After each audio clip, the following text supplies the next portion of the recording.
Morning, Reverend. Merci de nous avoir invités encore aujourd'hui pour cette émission.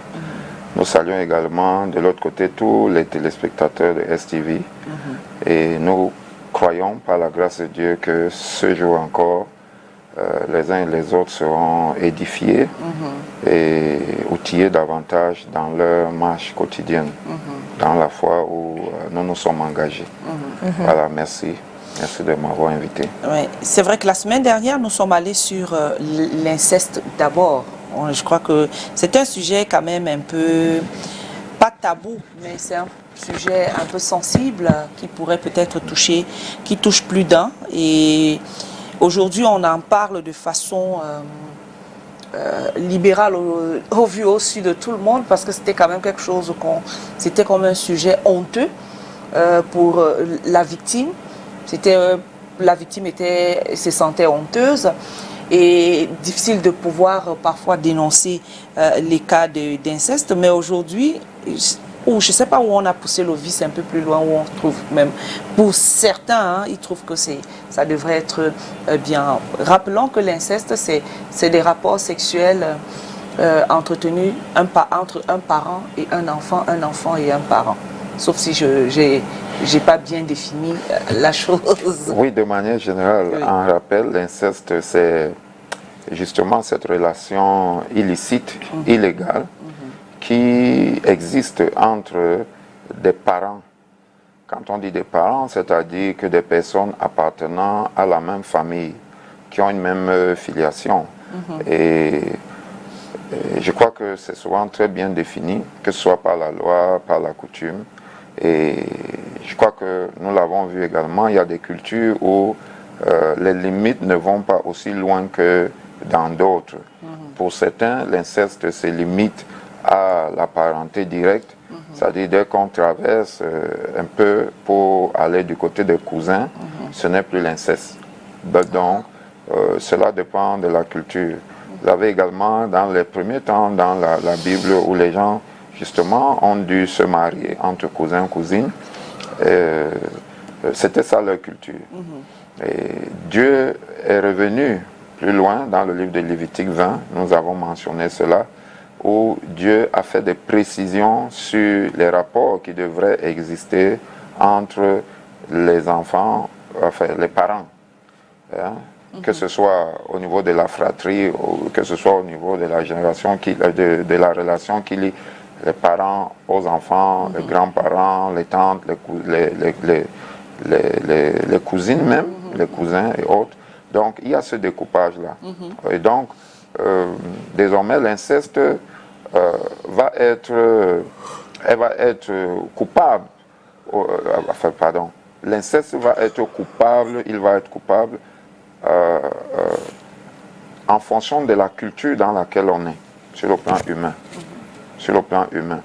Et sur le plan divin, dans la Bible, on sait très bien que Dieu avait spécifié les relations, je convie les uns et les autres à aller lire Lévitique 12, les relations qui ne doivent pas exister. Et nous avons dit, Mireille, que avant de parler des conséquences, nous avons dit qu'il y avait deux types d'inceste principaux. Il y a dans cette typologie le premier groupe qui est celui de l'inceste conscient. C'est-à-dire que les personnes qui se livrent à cette pratique réprimée ou condamnée le font consciemment. C'est-à-dire qu'ils veulent bien être dans la relation. Il y a également le deuxième groupe qui est celui où on a un des partenaires de l'inceste qui n'est pas consentant. C'est-à-dire que la personne est soit manipulée, il ou elle, quand on parle d'inceste, Mireille, ne regardez pas seulement du côté des femmes qui pourraient être des victimes. Les hommes sont aussi victimes d'inceste. Et donc, cela peut être donc le fait d'un parent qui manipule un autre, que ce soit un enfant ou une tante, ainsi de suite, qui manipule un neveu, ainsi de suite, une nièce. Tout cela pour l'amener à faire ce qu'il ne veut pas. Donc, il y a l'inceste consentant et il y a l'inceste non consentant. Et c'est très important. Et dans l'inceste consentant, et comme dans l'inceste non consentant, vous avez également des motivations qui pourraient être purement spirituelles, ésotériques. Ah oui. Donc cela peut arriver ainsi. C'est très important que nous l'entendons de cette manière-là pour essayer de comprendre les situations que nous allons vivre ou que nous pourrons affronter, auxquelles nous pourrons être confrontés à un moment ou à un autre dans notre entourage, dans la société. C'est très important. D'accord. Voilà. Reverend Messina, I don't know, I want to ask this question. Yeah. Like, what challenges arise when perpetrators of incest are church members or leaders? What Challenges arise, like challenges? Oh, when the perpetrators are church members or leaders, and how can the church uphold justice and okay. compassion? Let me understand very well. When you enter the church, you will have not just physical incest, but also spiritual incest. I will explain. Okay. That is, apart from having what we have early defined as incest in the community, in the society, wherein you can have a parent that is going with the when we say parents here, okay, let's say member of the same family, that are having intercourses together, whether they are forced or they want it, they are willingly doing it. Both of the situations are not allowed by God. Okay. It can happen in the society as general. But when we come, so it can also be that one of the person committing incest is a pastor or a leader, whatever, priest or whatever, a leader in church, a shepherd or whatever, that is having intercourses, whether with the mother, whether with the child, whether with the in-law, okay, apart from the church. But when we come inside the church, a pastor that is sleeping with the members are committing incest. Is committing, because we say the pastor. Pastor. I don't know if you are getting me. Yes, Voila. I'm getting you. So these are the This two is a spiritual different incest. You have the physical one in the normal society, and then you have in the spiritual arena, where in the church you can have a pastor, or when we say pastor, whether male or female, okay, that is having intercourses with the members. That one is spiritual, because in the spirit, a pastor is a parent to the shepherd, to the sheep. He is a parent. That's why they call us father. Father this, father that, because we are father to the flock. Okay, so if a father is going, or is having intercourses with his child or with his children, it is incest. It is not allowed by God. Voilà. So now let's come where you were asking your question, as far as the challenges are concerned. The challenges here will be what we know, even in the society. Will the person speak? Okay. Even if the person speak, will the person be, if it is forcefully, because the two different kinds that we spoke of are also found inside church. You can have the situations where you even have the children that are going to the pastor for him to have intercourses with them. Voilà. Okay? Okay. Let's put aside the situation where it is the devil that have entered the church. You have members that like their pastor, or love their pastor, whether male or female. Okay, so we can have it. Now the challenge will be, will the victim or will the person speak? If the person is liking what he's doing, it is pleasant to the person, you have now another challenge that will be the spiritual contamination. inside the church because it is a spiritual illness Yeah. that will be creeping now inside the church. Okay. If the person speaks, that maybe the person has been forcefully obliged to do it. Okay, the person has been forced. If the person speaks, are people going to believe him? Are people going to believe? Okay.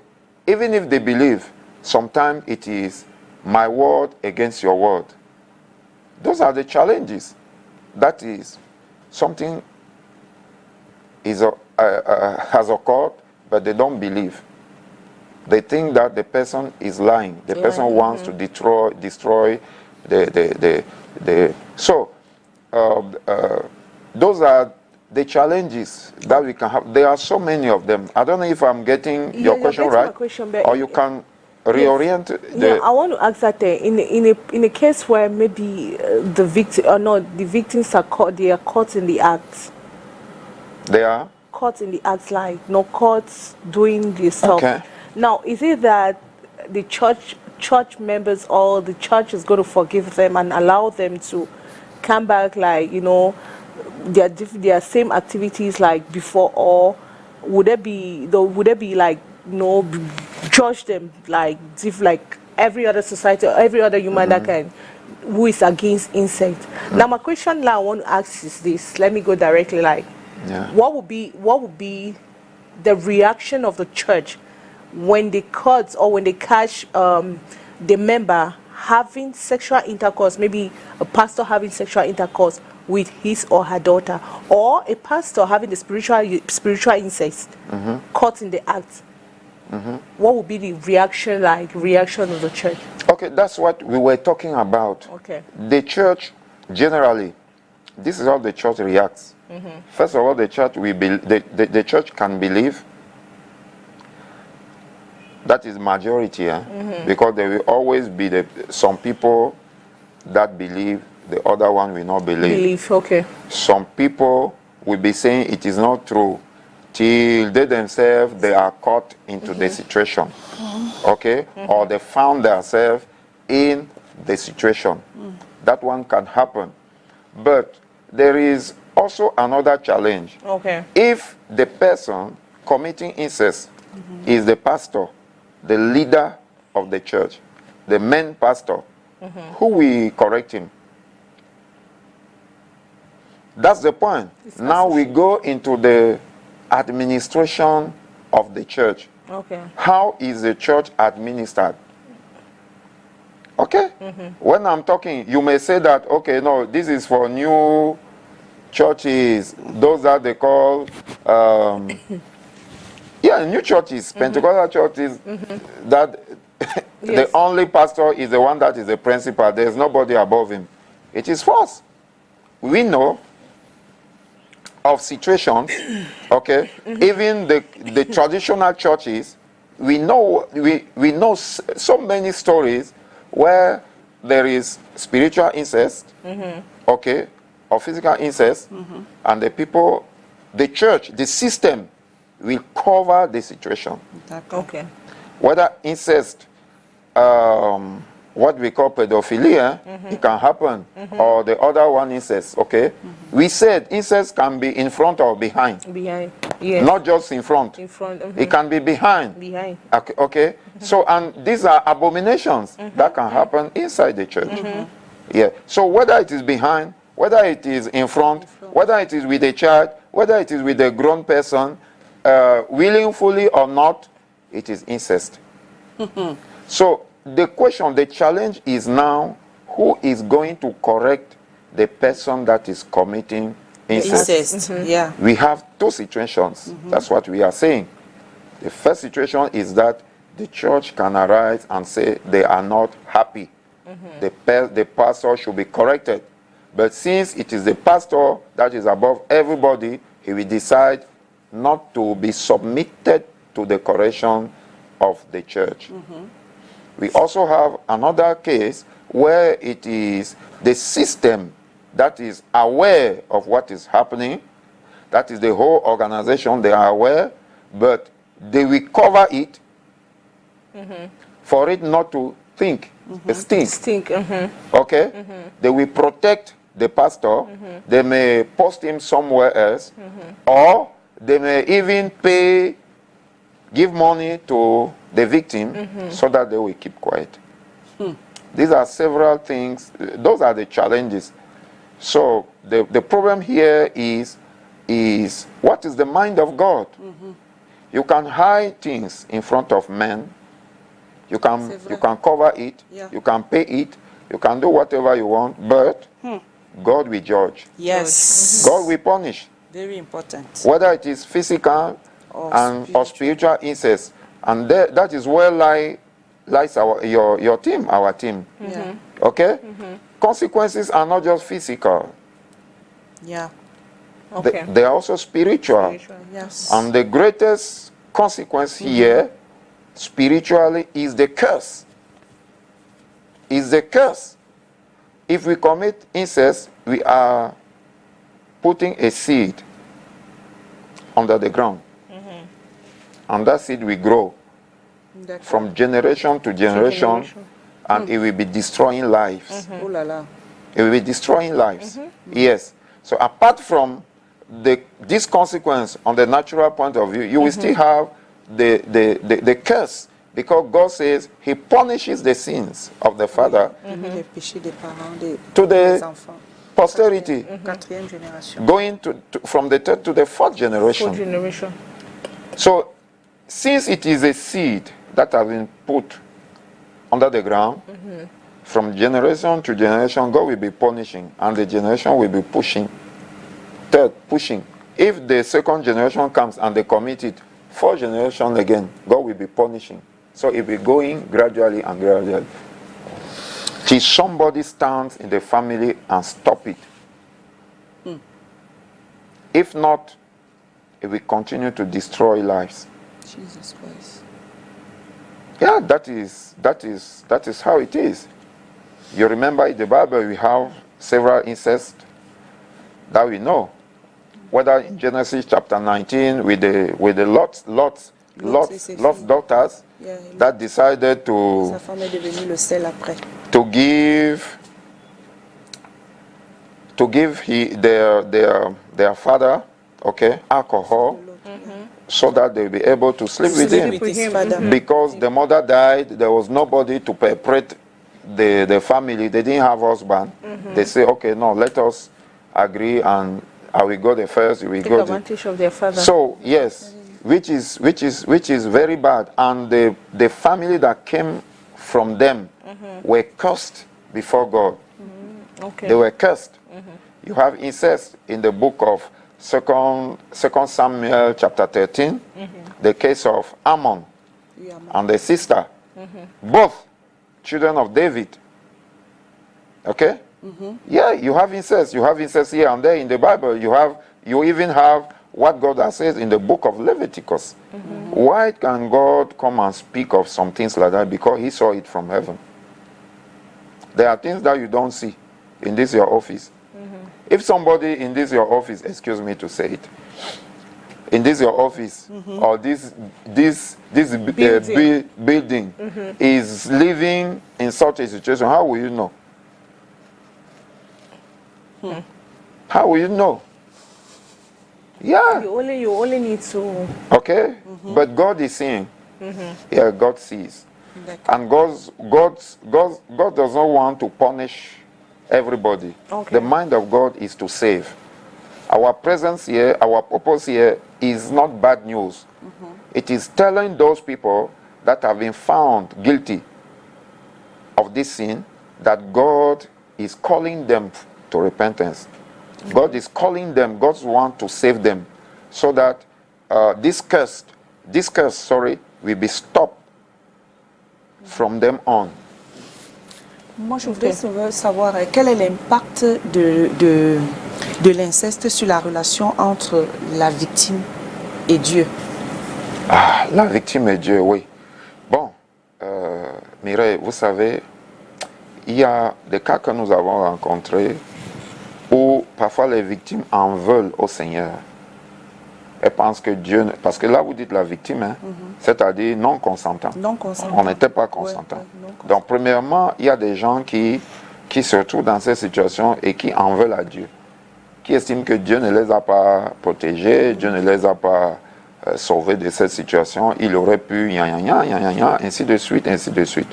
Donc, il y a ça qui va faire en sorte que le cœur de ces gens, le cœur de ce type de personnes va se braquer vis-à-vis de Dieu. Pourtant, cela ne devrait pas être ainsi. Donc, ça c'est le premier point. Vous avez également des cas où, chemin faisant, la personne se rend compte que, parce que ce que l'inceste fait, l'inceste, surtout chez la victime, c'est un peu comme le viol, hein? C'est un peu comme le viol. L'inceste va affecter la dignité de la personne, l'estime de soi. Donc ce type de personne peut penser qu'elle n'est pas utile sur la terre. Vous comprenez? Il y en a même qui se culpabilisent comme étant responsables de ce qui est arrivé. Voilà. Et si nous sommes du côté de Dieu, quand Dieu le voit, ce que Dieu fait, c'est qu'il vous rapproche de la vérité, il vous rapproche de la parole pour vous permettre de vous rendre compte que vous pouvez encore revenir, vous pouvez encore trouver le soleil. Parce que ce n'est jamais fini. Ce n'est jamais fini. Et donc, la relation qui devrait exister, malgré tout ce qu'on peut citer, hein, il y a plusieurs attitudes, plusieurs cas de figure, mais la relation qui devrait exister est une relation, premièrement, de confiance, partant de la personne qui est victime de l'inceste vers Dieu qui est capable de le restaurer. Et la relation qui existe, partant de Dieu, c'est que Dieu est un Dieu d'amour. Dieu est un Dieu d'amour. Il aime la personne qui a subi, qui a été victime de l'inceste, qui a subi des atrocités, parce qu'il y en a des gens qui vivent cette chose de manière perpétuelle, au point d'avoir des enfants. Oui, oui, oui. Vous avez un cas sur la table où la personne a eu un enfant, mais elle est consentante. Mais vous avez des cas où la personne n'est pas consentante et elle s'est retrouvée en train d'avoir un enfant, peut-être 2 enfants, 3 enfants.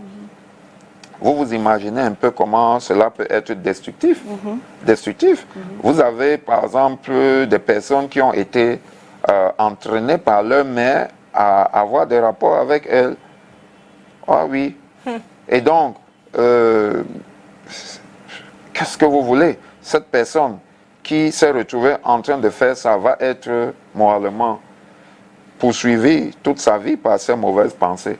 Lorsque la personne va se rendre compte que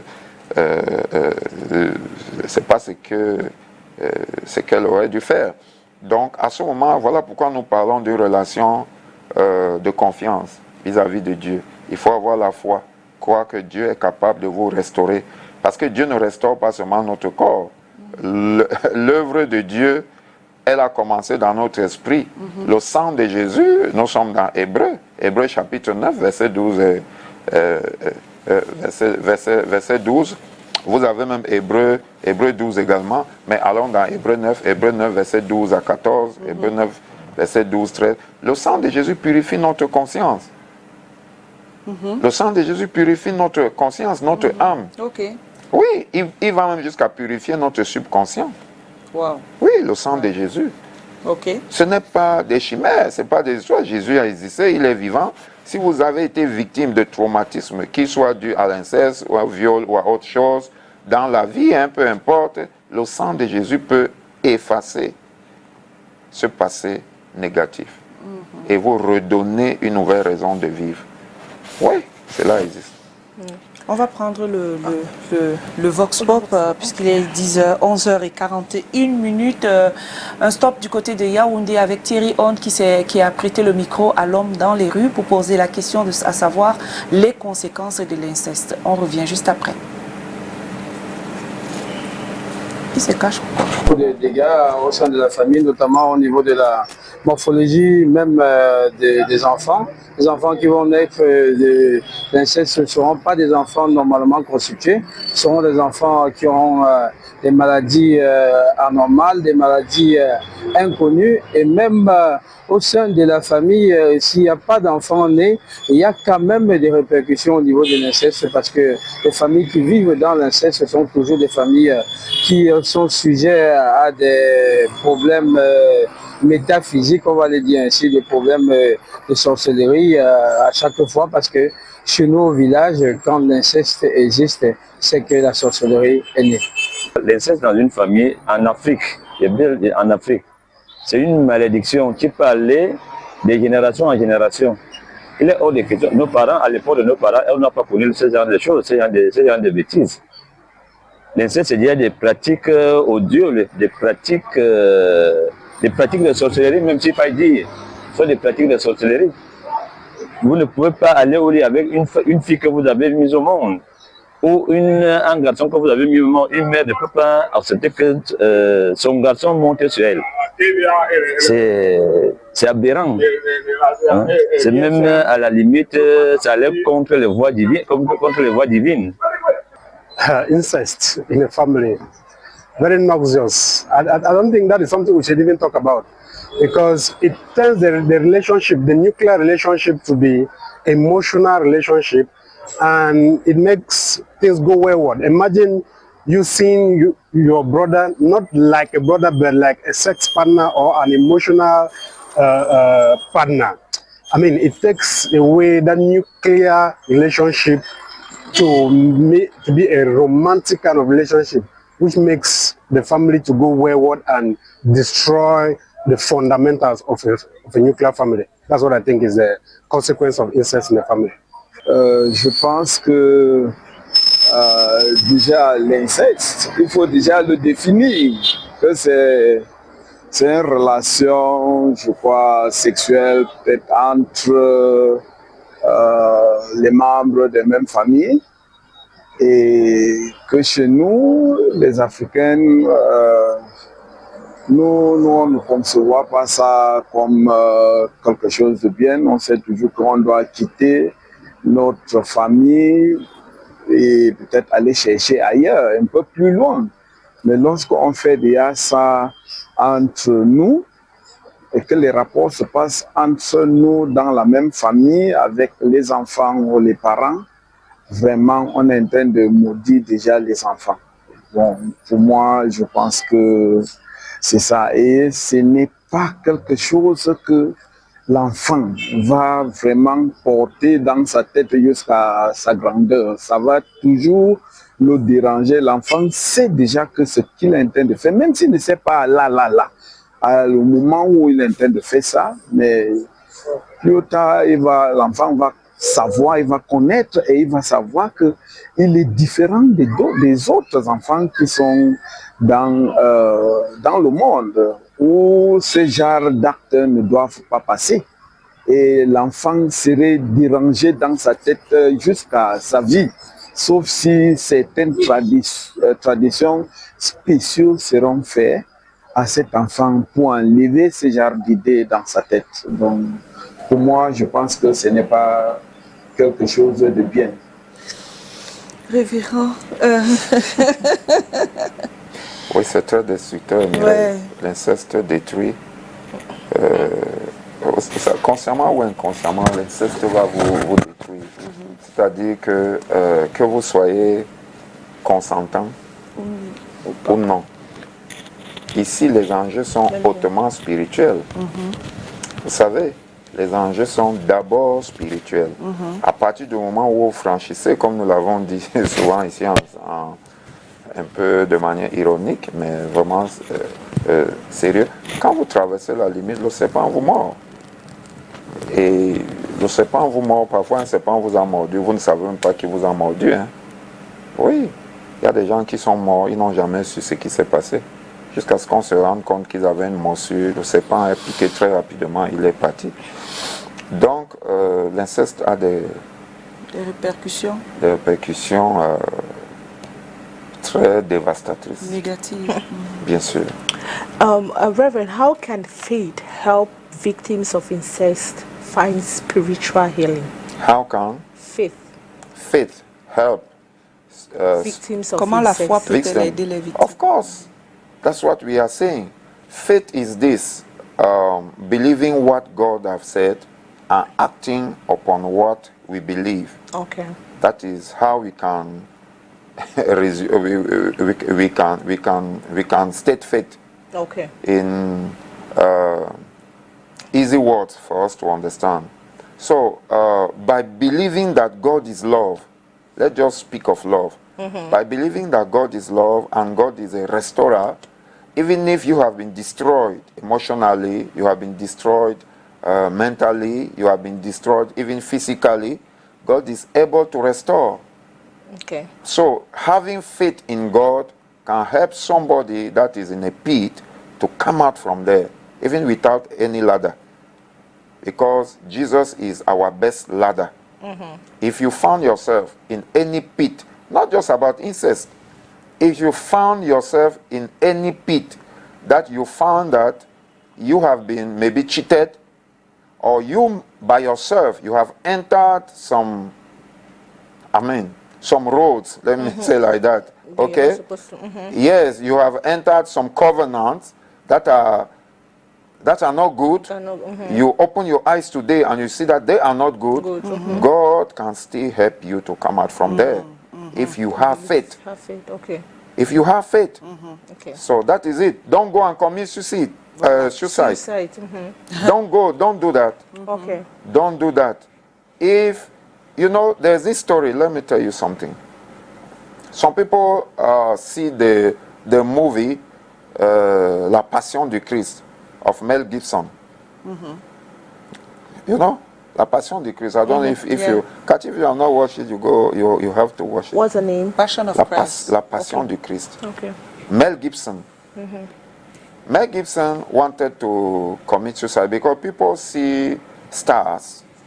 They don't know that they have a lot of challenges. What they portray on our screen, TV screen, is not their real life. Real life. It's not So, what it is in reality. The man was so much destroyed in himself that he wanted to commit suicide. That is the story behind the movie La Passion du Christ. So, when he wanted to commit suicide, Jesus appeared to him and showed him what he suffered to save mankind. And he told him, instead of you destroying your life, why not give me your life so I will make something good after it? Out of it. So that is how, what he saw, the suffering of Christ, that he saw in that vision, he decided to tape it, to make a movie. And that is the movie that came out from there. And this Passion du Christ that we see is not even the original one. Because the original one that he made, he didn't find any sponsor, any producer. Okay. Nobody wanted to show such horrible images. So he had to alter a bit to show what he showed, which is not the real suffering of Christ. Of course. Okay. So instead of committing suicide, damaging your life because you found yourself in a situation that you didn't plan, just come to God and think that God will hear you. He will hear your cry and save you. Okay. Comment doit accompagner l'Église? Comment est-ce que l'Église devrait accompagner justement aujourd'hui les victimes Inceste. De d'inceste? l'inceste, oui. L'Église doit premièrement mettre en place des structures. Si vous voulez, quand nous parlons des structures, l'Église doit déployer premièrement par anticipation un certain nombre de réalisations pour amener les fidèles à ne pas tomber dans l'inceste. Avant même de parler de la réparation, okay, de la prise en charge. Vous savez, et la prise en charge donc viendra sur le plan spirituel et pourquoi pas sur le plan psychologique s'il le faut. Vous comprenez? Mais vous devez savoir que sans vouloir faire du charlatanisme, Dieu outille ses véritables serviteurs à être capables d'attaquer certains points sur le plan psychologique. D'accord. Les pasteurs devraient être de bons psychologues. D'accord. Oui, parce que la parole de Dieu porte la vie. Donc, il est possible d'accompagner ces victimes-là, que ce soit dans la prière ou par la parole, d'accord, en leur montrant ce que Dieu a d'eux comme image, pour que ces victimes ne se voient plus telles que l'ennemi veut qu'elles se voient, parce que la culpabilisation est très destructive. L'ennemi va vous culpabiliser. Il va vous faire croire que ce que vous avez commis, Dieu ne peut pas vous pardonner. Pardonner, c'est vrai. Et à partir de ce moment-là, les cartes sont brouillées, le ciel est fermé, vous ne pouvez plus. Voilà pourquoi on a aimé la question de Cathy, la foi. Il faut avoir la foi. Il faut croire que Dieu veut vous sortir de là. Il peut vous sortir de là également. Parce que croire qu'il peut ne suffit pas. Il faut croire qu'il veut et qu'il est prêt à le faire. Donc voilà, l'Église doit accompagner ses victimes. L'Église ne doit pas nier. Il ne faut pas être dans un déni. Ce sont des choses qui arrivent aujourd'hui dans l'Église, à travers le monde. L'inceste existe dans l'Église. Écoutez, l'inceste est aussi âgé que l'Église. Vous avez dans le livre, vous vous souvenez, l'apôtre Paul, il a corrigé ce fait dans l'Église de Corinthe. Parce qu'il y avait un homme qui avait pris la femme à son père. Vous comprenez? Oui. Et donc, ce n'était pas de la volonté de Dieu. Donc, peut-être ce n'était pas sa mère directe, mais tu ne peux pas vivre avec la femme de ton père. D'accord.